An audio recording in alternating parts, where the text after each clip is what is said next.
emekli yanına. أزمك Elhamdülillah. ما كوريا بدي شورت Gedemede çavanı. باش Sen mi gavurun bu mesela fikum milleti huzaret dikin.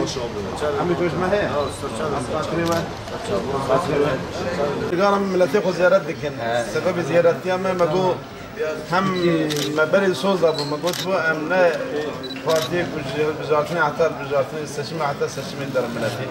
Her vakit nam milleti khudana. Milleti khu godal kan bi em jwana mujmala. Ve gore hikmet fadil.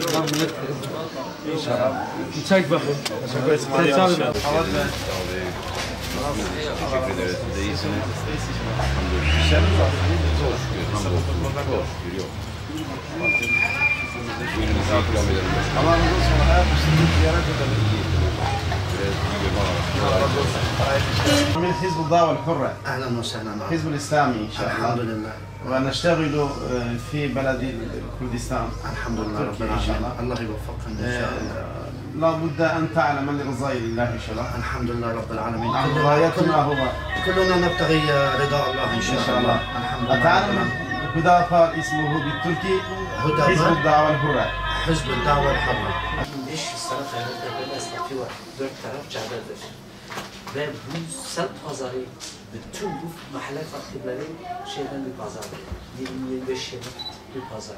Bu hafta da Kaynartepe Mahallesi Cumartesi pazarının kurulmuş olduğu mıntıkada esnaflarımızı ziyaret ettik. Esnaf ziyaretinden sonra Kaynartepe muhtarı kardeşimizi de ziyaret ettik. Doğrusu bir dizi şikayet ve sorunla karşı karşıya kaldık. Zira zaten Sur olaylarından sonra Kaynartepe'ye çullanan çeteler Kaynartepe esnafını, Kaynartepe halkını hayatını yaşanmaz hale getirmişlerdi. Esnaf zaten mağdur olmuştu. Burada durumu iyi olan, hali vakti yerinde olan insanlarımız zaten Kaynartepe mahallesini terk etmek durumunda kalmıştı. Ve o boşalan evlere maalesef Suriye'den gelen insanlar çok zor şartlar altında yerleştirildi. Yine aynı şekilde Sur'dan göçen insanlar buraya yerleştirilmiş oldu.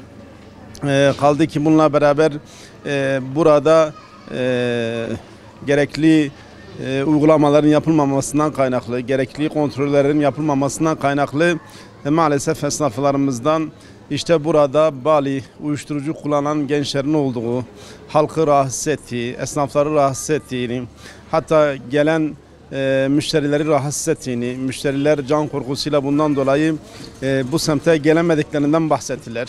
Yine aynı şekilde Suriyelilerin kimi sosyal haklarının verilmemiş olduğunu görmekteyiz. Onların mağduriyetleriyle karşı karşıya kaldık.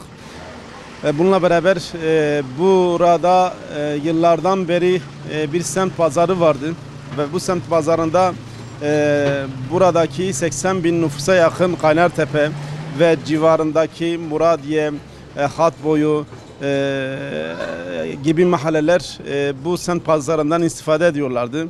Ama gelin görün ki muhtarın belki haberi olmadan, evet, belki de buradaki halkın haberi olmadan, buradaki esnafların haberi olmadan bu semt pazarı şehrin değişik bir yerinde bulunan bir mıntıkaya kaydırıldı.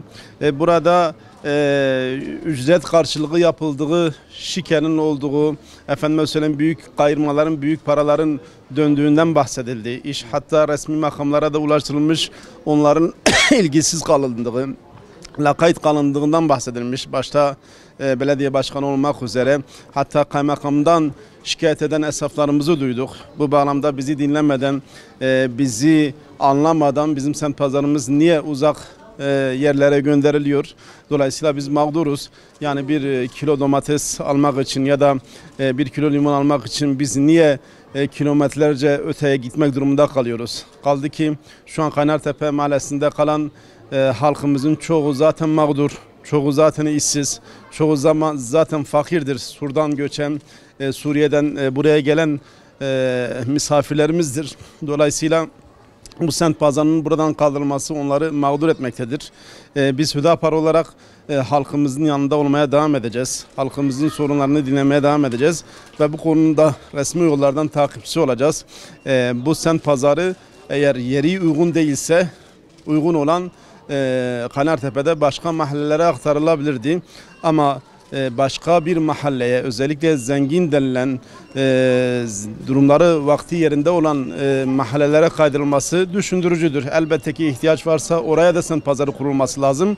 Ama siz oraya semt pazarı kurarken buradaki 80 bine yakın insanı mağdur edemezsiniz, etmemelisiniz. Dediğim şekilde biz bunun takipçisi olacağız. Tekrardan halkımıza tekrardan eski günlere dönmesi noktasında. Çünkü çoğunun mağdur olduğunu, çoğunun iş yapamaz hale geldiğini, hatta bir kısmının neredeyse iflasın eşiğinde olduğunu gördük. Neredeyse kepenk kapatacak seviyeye geldiğini gördük. Bundan kaynaklı demin de söyledim, bunun takipçisi olacağız.